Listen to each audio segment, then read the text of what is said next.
Eto na. Nasa linya na natin ang isa sa ating panauhin para sa araw na ito. Walang iba kundi ang tagapagsalita ng Task Force El Nino, Assistant Secretary Joey Villarama ng Presidential Communications Office. Asek Villarama, good morning po. Asek, good morning. Good morning, Ma'am Tuesday. Good morning, Sir Benji, at sa inyong mga taga-subaybay. Yes, Asek, napapag-usapan namin kanina ni Benji. Sabi namin, kay aga-aga nagising kami, umuulan na. Kasi Ayan na tag-ulan na. Bukod sa may mga bagyong na paparating, La Nina na rin, transition na tayo. Speaking of La Nina, Asek, sa puntong ito, nasaan na po ba ang pamahalaan sa paghahanda para sa La Nina matapos ng opisyal sabihin ng Pag-asa na tapos na ang El Nino? Actually, Ma'am Tuesday, tuloy-tuloy lang naman yung preparations at yung paglalagay o paglalatag ng mitigation at saka yung preventive measures para sa La Nina. Hindi ko maalala kung sa programa nyo ba yun o sa ibang programa sa DZBB. May na-mention ako ng mga ongoing flood control projects. Sa Malacanang press corps, sa isang briefing, nabanggit ni Secretary Bonoan na meron namang ongoing na flood control projects pa rin, mga 4,000 at merong 4,700 na completed na. At sa kanyang mga talumpati, sinasabi naman ng Pangulo na naghahanda at puspusang naghahanda ang gobyerno mula sa LGU hanggang sa national government kasi mahalaga talaga yung coordination between LGU at saka national government kasi yung LGU talaga yung nakakakita ng sitwasyon on the ground. So, in terms of preparations, flood control projects, ongoing yan. Yung pagtuturo po sa mga magsasaka sa tinatawag na drainage water management, yan po. At saka po, ang sinasabi po ng Pangulo talaga is yung integrated flood control projects. Dapat hindi lang, kunyari may proyekto ang isang ahensya ng gobyerno, hindi dapat para sa isang purpose lang. Dapat multi-purpose siya at nag-uugnayan yung mga ahensya para po talaga kapaki-pakinabang yung mga proyekto, hindi lamang para sa isang aspect or sa isang concern, kundi para holistic siya. Right. Nung nakaraan kasi, nitong mga nakaraan, ang pinagandaan ninyo, El Nino, pagkatapos nakadikit dito yung La Nina, kasi ito yung ang pag-usapan ninyo. Asek, ano ho ba yung nakikita nating napakalaking hamon? Pagka ito, no, yung mga bagyo-bagyo, pag pumasok nga itong La Nina, yan. Meron na ba tayong mga adjustments? Meron ba gagawin na mga pagbabago ang pamahalaan? Ano-ano po ito, Asek? Ang main challenge siguro in one word, Sir Benji, is baha. Talaga, yun talaga eh. Kahit yes. kahit saan natin tingnan, kapag nagbaha talaga, ang dami pong pwedeng maapektuhan yan eh. Number one, syempre dito sa atin sa Metro Manila, kung pag-uusapan natin yan, is traffic. Pero ang primary concern talaga is yung safety ng ating mga kababayan. Kaya po, pinapa-update po talaga, ini-encourage na i-update po yung mga hazard map, yung para malaman po ano yung flood-prone areas, landslide-prone areas, at saka yung disaster-prone areas. So, ang Mines and Geosciences Bureau, meron po silang na-identify na 3,200 barangays all over the Philippines. 3,200. 3,200. Ganun po yung ballpark figure ng mga landslide-prone area, flood-prone area. Ito po ay, yung data po na ito ay galing po nung naghahanda po at nagpupulong po para dun sa unang bagyo na pumasok ngayong taon, si Typhoon Aghon. So sinabi nila na ito yung mga area na ito at ito dapat yung dapat talagang bantayan. Pero kasi nga po, meron po kasi ayon sa ilang pong mga private researcher, mga expert po, sinasabi na baka hindi po kasi talaga updated eh. Kasi nagbabago po talaga yung number one, yung soil quality po in terms of erosion. At saka baka nagbago na rin po yung topography dahil hindi natin alam kung nagkaroon ng mudslide, nagkaroon ng landslide noon. Baka nag-iba na po yung itsura at saka yung lagay po ng lupa sa isang komunidad. Kaya kailangan number one po, i-update talaga po yung hazard map para ma-identify po kung sino po talaga yung kailangang ilikas kung sakaling bumuhos ang malakas na ulan at magkaroon ng pagbaha at pagbuhos ng mudslide. So nung nito pong El Nino, nagkaroon na po ng assessment o ngayon pa lang magsasagawa ng mapping o hazard mapping? Ongoing na po yan. Actually, dahil isa yan sa functions ng Mines and Geosciences Bureau. Okay. At pati po ang DOST, actually meron silang website, yung geohazard.ph, na pag nilagay mo, supposing isa kang decision maker sa LGU, ilalagay mo kung saan yung location mo, ilalagay mo kung ano yung coordinates, parang ganun po. Minsan lamang po ako nakalagin doon, pero i-identify po halimbawa, ano po ang lugar na ito, yung barangay nyo ba ay bahain? Kung bahain siya, saan po ang pinakamalapit na evacuation center? Saan yung pinakamalapit na ospital? Mga ganun po eh. So, meron pong ganyan, pero kailangan talaga po updated para po talaga malaman natin at matukoy natin kung paano aaksyon. Kasi doon nga po, mabanggit ko lang po uli yung Typhoon Aghon. Handa naman po, sapat naman po yung paghahanda ng gobyerno in terms of warning the people, in terms of yung amount of rain, kung saan po sila pwedeng lumikas, yung pag-preposition po ng supplies, paghahanda ng evacuation center, pero hindi po talaga naiwasan yung damage to infrastructure at nagkaroon po ng casualties yun eh. So yun po talaga yung malaking hamon. So aside from yung pag-prevent natin sa yung loss of life, malaki din po ang magiging pinsala, posibilidad na magiging pinsala ng La Nina sa agriculture po talaga. Hindi naman po pinagkakailayan ng Department of Agriculture kasi ang El Nino po, pwedeng remedyohan eh. Kunyari natuyo yung sakahan. So pwedeng i-rehabilitate after or merong alternative na pwedeng itanim kung hindi pwedeng tumubo yung palay. Sa La Nina po, pag nabaha po yan aantayin mong sira po yung pananim, tapos aantayin mo pang kumupa. So, kaya po, mas pinaghahandaan po ng Department of Agriculture yung La Nina dahil nga po, mas nakakapinsala po. Maganda Asek, po dito sa Metro Manila, Bench, Asek, ang napansin ko lang, siguro ang pangunahin na dapat intindihin ng ating mga local officials, nabanggit nyo kanina yung drainage management. Yun nga. Naku, wala akong nakikita. Sa tuwing araw-araw na pumapasok tayo, may mga nadadaanan ako. Tapos biglang umulan, Baha agad kasi barado yung drainage, puro basura. Sana intindihin na nung mga LGUs yan, ngayon pa lang. Opo, Ma'am Susie, ginagawa naman po yan ng LGU, meron ng volunteer groups.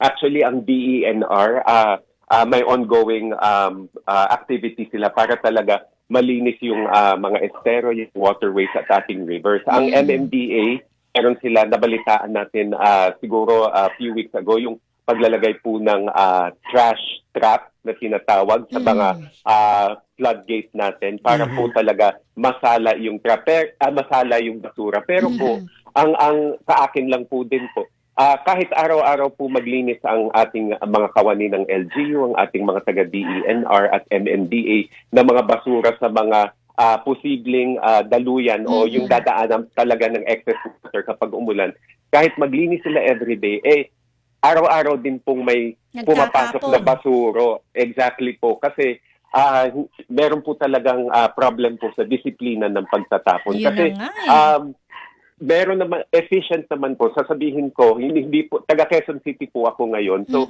everyday naman po nangongolekta ng basura sa Quezon City. Pero po, makikita kang basura sa yung mga places na hindi designated na pagtapunan po talaga. So, yun po ang nagiging problema po talaga. Yung kahit maglinis ka everyday, pero everyday din, may babalik at babalik na basura doon sa mga waterways. Isa sa mga naging problema ng MMDA kamakailan, ASEC, ay itong ilang drainage natin, may mga drainage kaya nagbaha dahil may mga taong lansangan. Actually, tinabunan nila yung lagusan ng tubig na nakita. Buti naman naagapan yun. Kasi nagtaka sila, hindi naman binabaha itong area na to eh. Hindi ko lang matukoy, hindi ko lang matandaan. Pero kaya naging dahil pinaglaruan, nilagyan ng takip yung mga dapat na lagusan ng tubig. Isa yon. Tama ka, Asek, Tuesday. Totoo yun, disiplina. Yun yung mahirap eh. Siguro yun yung hingin nating ambag ng Oo. bawat isa sa atin na Alam mo- ayusin yung pagtatapon ng basura, iwasan hanggat maaari, Totoo na yun. magtapon sa kung saan-saan lang. Eto, pagka kumain ka ng candy o ano pa man, chichirya or what, kung walang tapunan ng basura, ibulsa mo muna, ilagay mo muna sa likod o ano. Kasi yun nga, basura mo, yan yung makakahadlang dun sa ng tubig, yung pagbaha, 'di ba? Hindi paghadlang sa baha. Kung hindi pag maayos mo yan na itapon yun, hindi na tayo babahain. Tama, Asek? Opo, yun po talaga very important po yung disiplina. Nabanggit nyo, Sir Benji, yung kung hindi nyo muna, kung wala kayong pagtatapunan ng palara, nung inyong candy, ibulsa muna. 'Di ba? Ang dami natin nakikitang video sa social media. Yung iba nakakatawa eh. Yung kunyari mga nagbakasyon po sa Japan na sasabihin nila, kunyari nagbakasyon ka sa Japan. So lumabas ka ng bahay para mag-sightseeing. Pero pag uwi mo doon sa hotel mo o sa iyong accommodation, bukod sa pasalubong o yung mga pinamili mo, ang isang supot na bitbit Dala-dala. mo ay Basura. yan, puro basura kasi Tama. walang tapunan ng basura sa public places sa Japan. So itatapon mo sa sarili mong bahay. So yun nga po disiplina din po talaga ang kailangan. Bakit doon nagagawa ng mga kababayan nating Pinoy? Hindi lang sa Japan, Diba? kung hindi Sa sa iba. iba pang mga bansa. Bakit pagka dito sa nagpunta ka. sarili nating bansa, hindi natin magawa? Yun na nga eh. Pero may mga lugar naman tayo rito, in fairness naman. May mga, bagamat hindi na natin babanggitin, may mga lugar dito sa Metro Manila, kahit sa mga lalawigan na, ayun, napakalinis. Tapos pagka nagpunta ka doon, sasabihin mo, buti pa rito, malinis. Bakit doon sa pinanggalingan natin, hindi natin masabi, wow, malinis na yung lugar namin. Kaya nga, Diba? nasa Ase? individual na talaga eh. Oo. Actually, Sir Benji, Ma'am Tuesday, so ilang probinsya na ang naikot ko sa Mindanao dahil sa pagsama ko sa Pangulo sa kanyang pag-distribute ng presidential assistance sa mga magsasaka at mangingisda na naapektuhan ng El Nino. Parang nabanggit nyo nga na, yun nga, di ba, sa ibang lugar, napakalinis. Oo. Parang wala tuloy akong ma-recall sa mga napuntahan ko sa Mindanao na yung may tambak ng basura sa kalsada. So wala. hindi ko alam kung hindi ko lang napansin o wala talaga eh. Parang napaka ayos at napakalinis. So kung meron ng mga lugar na pwedeng gumawa noon sa Pilipinas, baka pwedeng buong Pilipinas Kaya pwede nga. ding gawin Tama. yun. Kasi nung Best practices. totoo yun, nagpupunta ako sa Mindanao, hindi ko alam kung pareho tayo ng pinuntahan. Yun ang napansin ko, Asek, no? Talagang malinis, maayos, at yung mga tao talagang, alam mo, pagka may dumi, yung iba pupulutin. Tapos tatapon talaga dun sa designated, yun, tinatawag natin basurahan. Asek, ngayon, ang tawag natin sa inyo, sa mga agencies, Task Force El Nino. May pangangailangan pa bang palitan ng pangalan nyo? Task Force La Nina. Kasi tapos na yung El Nino. Oo nga. Mahalaga pa ba yun? Opo. Kasi yung executive order na nag-reactivate sa task force, yun yung EO53, nabanggit ko na dati to, yun, nakalagay din doon na ito yung task force na maghahanda at magbabantay sa panahon ng La Nina. Pero ngayon kasi nasa ENSO neutral phase pa tayo. So neither El Nino nor La Nina. Pero magkakaroon po ng isang pagpupulong this month, by the end of the month po. Kasi po yung La Nina ngayon, 69% chance pa lamang po na mangyari siya. So baka July, August, September, pwede nang i-declare kung sapat po yung datos na makuha, pwede nang i-declare na nag-shift na to La Nina.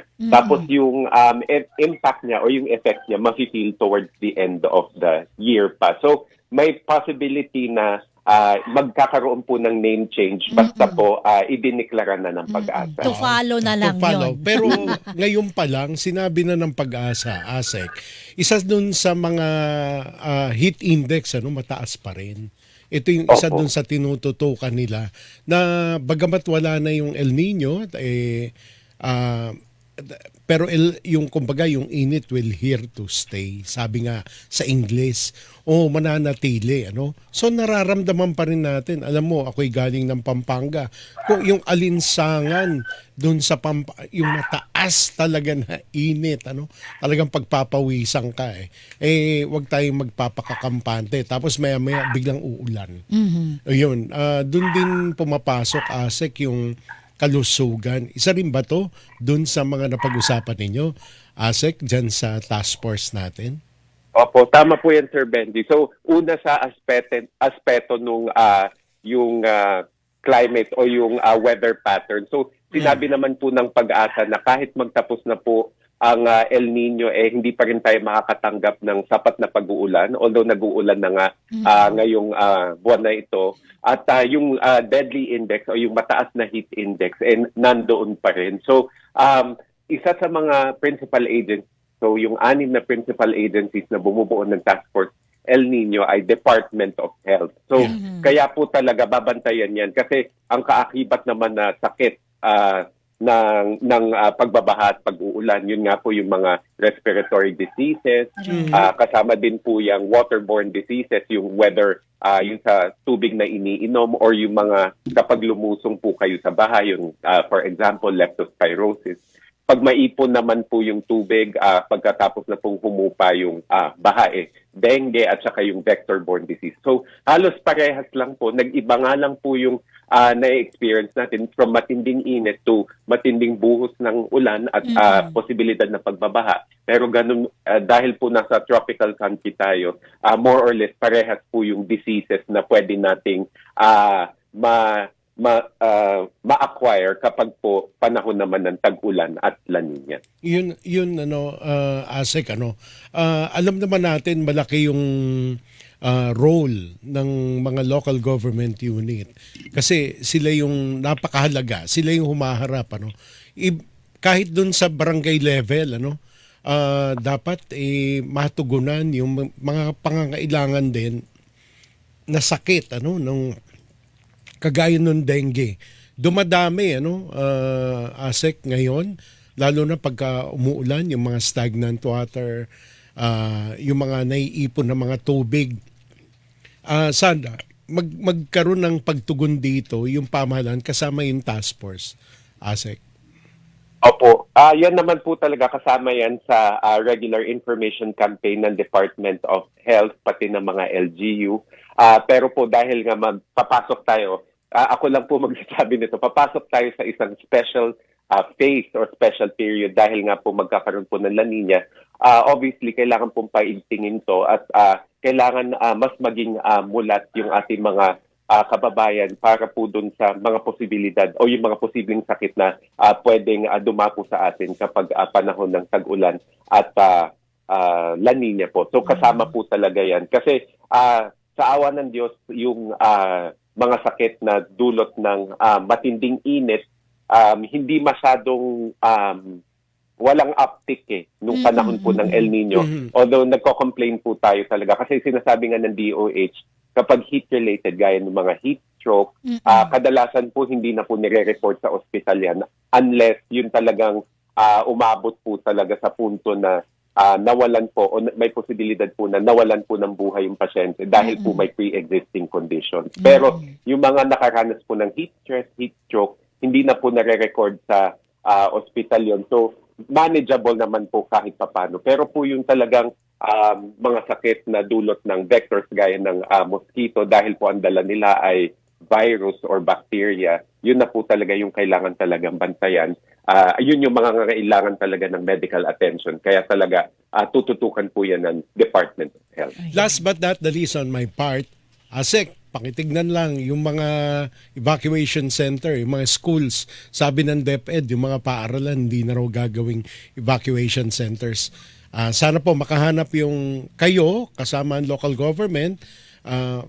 Ayaw naman natin na may nililikas. Pero ito na nga, paghahanda sa La Nina, sana naman matugunan ito, ASEC.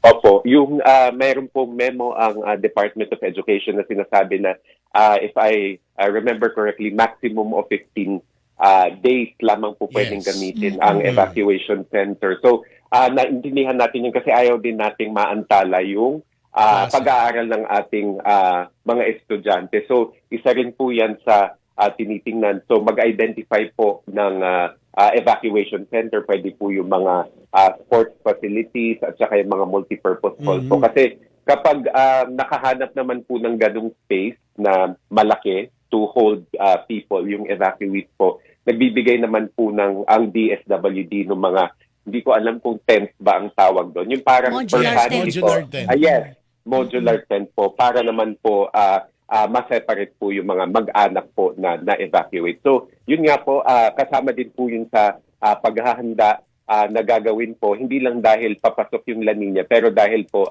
typhoon at rainy season na po. Right. With that, ASEC Joey Villarama, sir, salamat po sa oras po ninyo at mag-ingat po kayo. Asek, thank you. Happy Sunday. Maraming salamat po. As always, Sir Benji, Ma'am Tuesday, happy Sunday sa inyo at magandang umaga po. Magandang umaga. Good morning. Mga kapusong, nakausap po natin si Assistant Secretary Joey Villarama, ang tagapagsalita ng Task Force El Nino. Babalik po kami. Hilingan, walang pinoprotektahan.